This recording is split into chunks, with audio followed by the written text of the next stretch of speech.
maybe tricky to understand hearing it in a podcast. But if you have a launch monitor at home or if you practice at a facility, I want you to make sure you have a really good understanding of those four numbers.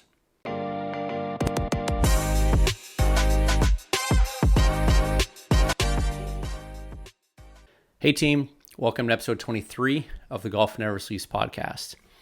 Today, I want to talk about a subject around launch monitors and some of the data points that I think that you need to have a really good understanding of if you're working on your golf swing this off season. It's early December. For so many of us, we've been now moved indoors for the remainder of the year or for the remainder of the winter.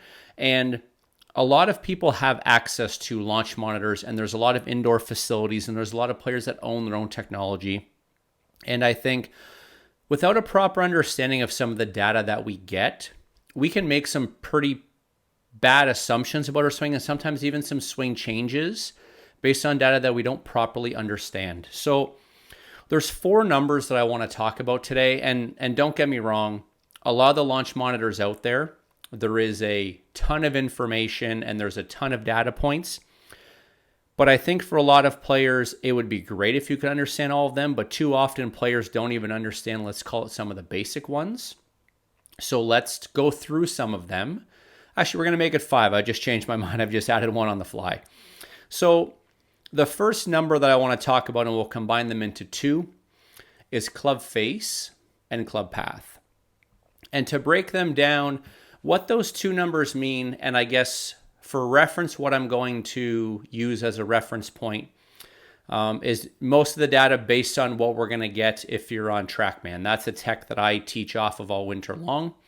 There's other fantastic launch monitors out there. There's FlightScope, there's Foresight, and I know there's a bunch of other ones. I'm just going to speak to the experience of TrackMan. There's a chance that some of them measure things at different times, so it's always something that you can double check. But the first one's club path and club face. Those are measured at impact. So the moment that you hit the golf ball, TrackMan is going to give you your club path and your club face. Club path, what you need to have an understanding of is your club path at impact traveling to the right, traveling to the left, or if you get 0.0, is it traveling dead straight towards a target? And the reason why that I'll say right to left or right and left is it's a little bit different, obviously, depending if you're a right-handed player or a left-handed player.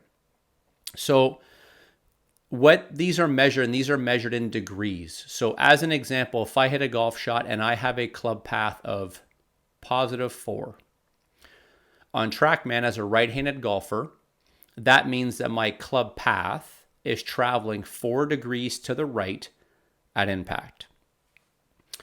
And for a lot of players, if you have an undesirable ball flight, one of the first things that's important to understand is actually what direction is your club traveling. The second part of these 2 first important ones is the club face. So the club face, again, when measured on TrackMan, is the moment that you hit the golf ball, where is your club face pointing? Is it pointing to the right? Is it pointing to the left? Or is it giving us a value of 0, which would mean it's pointing dead straight at your target? So again, in my example, if I hit a golf shot and at impact, my club path is +4, and my club face is +4, that means as a right-handed golfer, my club path is going to the right, and my club face is pointing to the right. And what does that mean? That means that 99% of the time, that ball is going to go to the right. So I think if you have an undesirable ball flight, one of the first things you need to understand about your own swing is what is your club path? Excuse me. Where is your club face pointing? Because sometimes players will have a ball flight that they don't like, but it may not be a change in both numbers that are required. If you hit a block to the right and you want to hit a draw, there's a chance that the only number that may have to change there is your club face. You might have a club path that is already producing what it needs to for that ball to draw, and it's the face that's not doing its part. Now, I just want you to make sure when you're looking at making a change, make sure you understand those two numbers. Where is your golf club? Where is your path traveling? And where's your face pointing? And also keep in mind that that might change, or that probably will change as the clubs get longer or shorter. For example, your club path with a 9-iron is probably going to be different than your club path with a 3-wood or a driver. So don't just make that assumption that they're going to be the same. For some players, what I usually see is as the club gets longer, their path gets a little bit more exaggerated. So the first two numbers are club path and club face. This is not me giving you instruction, but this is me reminding you that you need to know what those numbers are so that when you're trying to make a change, you can use those as data points to say, am I actually making a change? Because let's say you're a slicer that comes over the top. And let's say as a right-handed golfer on TrackMan, your path is -6, meaning it's going 6 degrees to the left. If you're trying to get rid of that over-the-top feeling and everything you're doing isn't changing the club path, then the swings you're trying to make aren't working. And that's why it's important to have that feedback. Because there is a chance that you could try a drill that maybe feels really weird to you, but then all of a sudden your path goes down to like -1, or you see a huge change in path. Or you're testing your grip and you see a huge change in club face. We need to know and understand that data so we know what drills affect change with what numbers. So first two numbers are club path and our club face. Hey, I hope you're enjoying this podcast episode. If you are, I have a favor to ask. If you're watching on YouTube, please make sure that you subscribe to this channel, like this video, and make sure you hit that bell to make sure you get notified on when a new episode drops. If you're listening on Apple Podcasts or Spotify or wherever you listen to your podcasts, please make sure you subscribe there as well. But if you could leave me a rating, wherever you're listening or watching, if you do those things for me, it really helps the podcast grow and also motivates me to put out more content. And as always, on any platform, if you ever have any questions, please reach out, let me know. I answered every comment. Now let's get you back to your episode. So the third number, and this is, well, for some people they misunderstand it. The third number is smash factor. And the reason why I bring this up is smash factor is measured as the efficiency of the strike you make. And all what smash factor is a very simple mathematical equation. All what it is your ball speed divided by your club head speed. So it's a very easy number to get. But the problem is for a lot of players, they misunderstand this next key point. When we talk about driver, the maximum smash factor that we can achieve is 1.5. So if we have 100 mile an hour club head speed and 150 mile an hour ball speed, 150 divided by 100 would give us a smash factor of 1.5, which means like we hit that driver directly in the sweet spot that is as efficient as we could hit it. But that 1.5 smash factor is not the same for every single club in the bag. As your clubs get shorter, the smash factor is going to go down. And without getting into too much of a science podcast here, the reason why the more loft on the club that you're hitting at impact, the easiest way to think about it, the more loft there is on the face, the more the golf ball wants to climb up the face. And then as a result, the less speed it gets coming off of the face. So if you think of your 9-degree driver, there's not much loft there, right? When an object hits it, it bounces off and it goes the other way, hopefully at 1.5. If you look at your 60-degree wedge, it's going to hit that 60 degrees aloft. It's going to start to climb up that face ever so slightly and launch a lot higher. And as a result, it's going to have less ball speed. So it's important to understand smash factor because as an example, if you're working on your irons and you're using smash factor to monitor if the quality of your contact is improving, the goal is not 1.5. It's 1.3 something depending on what iron you're using. So we've talked about club path, club face, and smash factor. The next one, or the next two, I'm going to kind of put them together again, which is angle of attack and low point. And they're kind of connected, and you might draw some comparisons here, which is why I kind of brought them in together. Angle of attack is when the moment you hit the golf ball, is your golf club traveling still down into the ground, or is it traveling, or are you hitting it on the upswing? Essentially, angle of attack, the moment you touch the golf ball, are you hitting that, and is the club traveling down, or is the club traveling up? The easiest way to think about this for most golfers is when we're hitting our driver, we never want a negative angle of attack. That would mean that we're hitting down on that golf ball, and that would mean that we're producing some spin. We're probably hitting it a little high on the face. And for 99% of players, a negative angle of attack with a driver is not going to go as far due to added spin and where we hit it on the face compared to a shot with a positive angle of attack.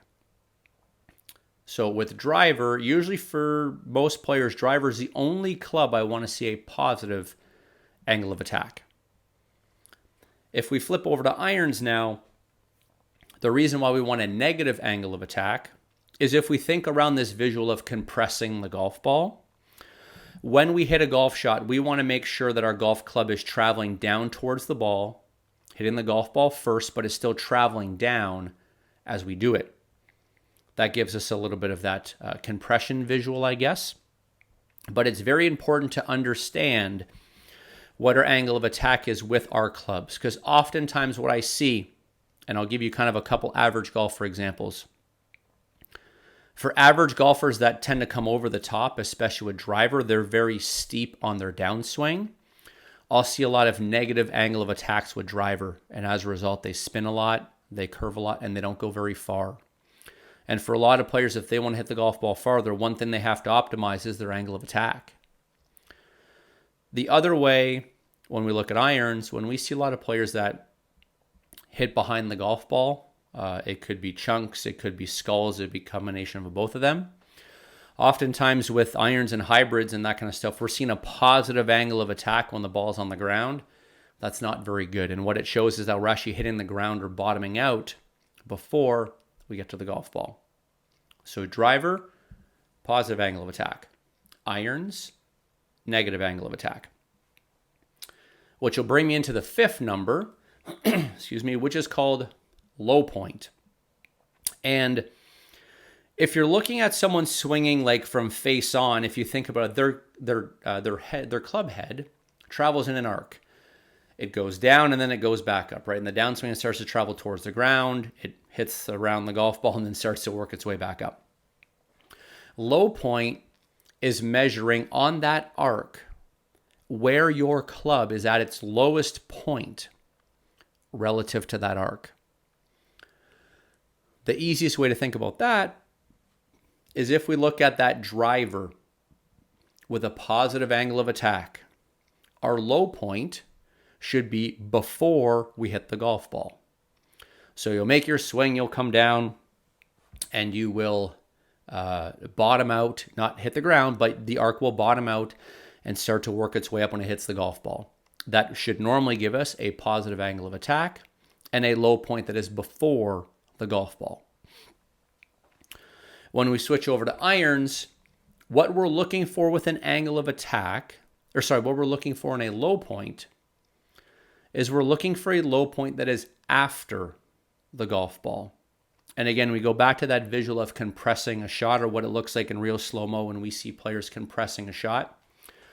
When they have that negative angle of attack and they hit that golf ball, once the golf ball is gone, it is still the club is still traveling down into the ground before it reaches its low point and starts to come back up. A lot of average golfers have a hard time conceptualizing that, and I think that's why they struggle understanding what they need to do. So when we're talking specifically about low point, the visual that I want you to have in your mind is when we get that divot in front of the golf ball, that's because once we've hit the golf ball, that club is still traveling down once the golf ball is gone.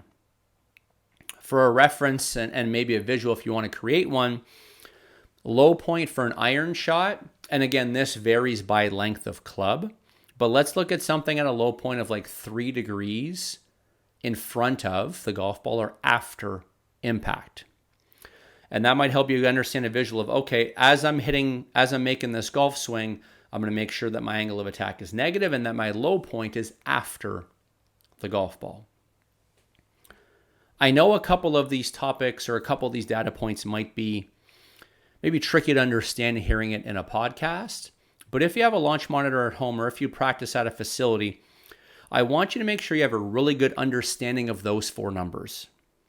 Club path, club face, angle of attack, and low point. And smash factor, so it's 5. I want you to have a really good understanding of those 5 numbers. Do I expect you to master them on every single swing? No. But as you're working on your golf swing this winter, or just as you're playing golf indoors this winter with your launch monitor, I need you to know what those 5 numbers are so that you can pay attention to trends as they start to change. Because let's say we have a player that's hitting a straight golf shot and then all of a sudden they turn into a slicer. Very rarely does that happen overnight. But they might have a club path that we'll just say 0. And if they don't pay attention as they continue to hit balls, it just starts to creep. -1, -2, -3, and then just starts to snowball. And then after a month, they might be getting results where like, wow, why do I hit all my shots to the right? Why am I slicing all my shots? And if they don't have an understanding over session after session that their club path is changing, they're creating that ball flight without even knowing it. So if you want to make sure that you maintain your swing throughout the winter, or if you want to improve your golf swing this winter, you have to understand these numbers. And I believe it starts with these 5 points: club path, club face, smash factor, angle of attack, and low point. There's many more we could get into, but I think as a level 1 or a version 1.0, this is where I want you to start. Understand those numbers. Don't be naive and assume you know what they mean. Understand them and understand what they mean for your golf swing. If you have any questions, you can always reach out to me. My email is ryan@robillardgolf.com. This has been episode 23 of the Golf Never Sleeps podcast. Thanks for watching and happy golfing.